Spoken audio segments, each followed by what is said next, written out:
अजित पवार यांनी वाचाळवर नेत्यांना सुनावलंय. वेडेवाकडे विधान करून सरकारला अडचणीत आणू नका. सत्ताधारी आणि विरोधातील सर्वांनी मर्यादा पाळाव्यात.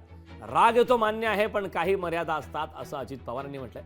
आपण फुले शाहू आंबेडकरांच्या महाराष्ट्रात राहतो असंही अजित पवारांनी म्हटलंय. कुठल्याही सत्ताधारी असो, विरोधी असो किंवा आणखीन कुणी असो, वाचाळवीरांनी थोडंसं आपले त्या ठिकाणी मर्यादा पाळाव्या.